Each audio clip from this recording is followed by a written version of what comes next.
Since the internet was created, it's created major changes in nearly every aspect of life, from social networking to information gathering and publishing to politics. The advent of the internet has allowed information and news to be spread more instantaneously to a world of readers, making politics more fast-paced and accessible than ever. The internet not only allows an unlimited amount of people to be updated on politics, but it allows people to publish and spread their opinions. Because of its accessibility and speed, the internet has revolutionized how campaigns are run and how the public is informed. The internet originated in 1990 when computer scientist Tim Berners-Lee invented the World Wide Web. The internet started out very small and was limited to a select few searches. The internet really started to boom around the late 90s when machines that were able to access the internet were more readily available. The internet has revolutionized the computer and communications world like nothing before. The invention of the telegraph, telephone, radio, and computer set the stage for this unprecedented integration of capabilities. The internet is at once a worldwide broadcasting capability, a mechanism for information dissemination, and a medium for collaboration and integration between individuals and their computers without regard for geographic location. The internet represents one of the most successful examples of the benefit of sustained investment and commitment to research and development of information infrastructure. Beginning with early research in packet switching, the government, industry, and academia have been partners in evolving and deploying this exciting new technology.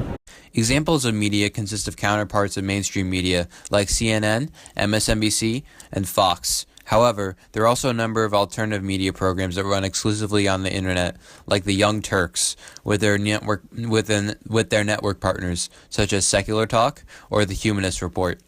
People cite these as less susceptible to corporate or government influence because most of these shows do not directly negotiate with advertisements, as with regular big TV companies. Also, many of these shows collect funds from the people watching it through Patreon or some other form of collection, making them accountable to their viewers of the program rather than groups of anonymous donors. However, other examples of alternative media, such as the head of InfoWars, Alex Jones, people cite in examples that contribute to fake news, such as Jones claiming that the shooting of Sandy Hook was a false flag that the government made to give credence to take away guns from ordinary Americans. Other examples of having fake or biased news is Glenn Beck's The Blaze program. Media can play a role as a watchdog, meaning it investigates and exposes scandals and rumors, as well as scrutinizing personalities and candidates. In this recent presidential campaign, the website WikiLeaks was used to launch an archive of emails from the DNC and John Podesta, both of which proved that Debbie Wasserman Schultz and those under her at the DNC were trying to sabotage the candidacy of insurgent Vermont Senator Bernie Sanders and boost Hillary Clinton, as well as staffers frequently deriding Sanders and his campaign. One example of which was people at the DNC talking about planting a story before the West Virginia Democratic primary about Bernie Sanders being an atheist, which is false, as well as Debbie Wasserman Schultz in an email threatening MSNBC due to unfavorable coverage she and Clinton received from Mika Brzezinski from Morning Joe. Wasserman threatened to go to Phil Griffin with her complaints, the head of NBC, which is blatant media manipulation. On the other side of the aisle, the New York Times leaked Donald Trump's tax returns, which showed that he had not been paying nearly as much in taxes as he should have been. Both of these leaks caused unfavorable news cycles for both of these candidates at the time, and allowing new information to be released on both candidates helped the American people make an accurate decision on who to choose for president. The media can also be a gatekeeper, meaning it influences which subjects receive attention and for how long, thus influencing what the public views as important.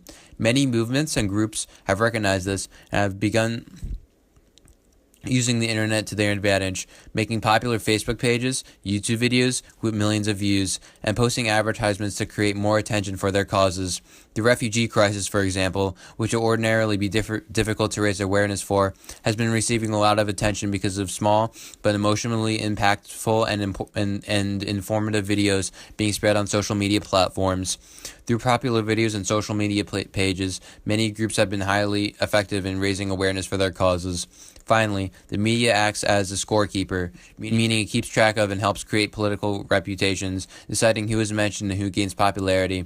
In this way, the media media also plays a large role in following major presidential and congressional elections. As an example, websites like Real Clear Politics with election coverage shows up-to-date polling data, as well as the latest news on the campaigns. The internet also helps decide who is popular and who gets mentioned through social media and online political writers who discuss the particular merits and faults of different candidates and politicians. The internet has allowed candidates to spread their message and opinions on issues in a much easier manner. It also makes it easier for voters to donate money to campaigns, as well as to stay up to date on what is happening. The internet has also had an effect on voters. In the 2016 presidential election, the Republican nominee, Donald J. Trump, often used Twitter in order to communicate with his many followers. Bernie Sanders, who campaigned to be the Democratic presidential nominee, gained a massive following through the internet and was able to garner more supporters by using social media. A 2013 study from the University of Georgia and the Connected Action Consulting Group published in the Journal of Computer-Mediated Communication, Birds of a Feather Tweet Together, integrating network content analyses to examine cross-ideology exposure on Twitter, found that Twitter users are more likely to follow users from their own party, as well as users who hold similar political views. This means that liberal users follow sites and people that are liberal, getting access to more liberal news, and conservative users follow sites and people that are conservative, getting access to more conservative news. Social media also helps people to become more engaged in politics. A 2012 study published in the journal Nature, a 61 million person experiment in social influence and political mobilization, tested to see whether social media, Facebook in particular, had any effect on voting behavior. The data the study collected and analyzed found that I voted messages on Facebook did in fact encourage more people to vote. Furthermore, when people saw that their friends on Facebook had voted, that made them more likely to vote as well. The study demonstrates that social media has an effect on politics, and that the internet can be a good way to make people more politically active. In conclusion, the media has changed the internet very greatly. It has allowed politicians to be held to the fire more from the people, as well as the media to develop a more grassroots approach for how it does business.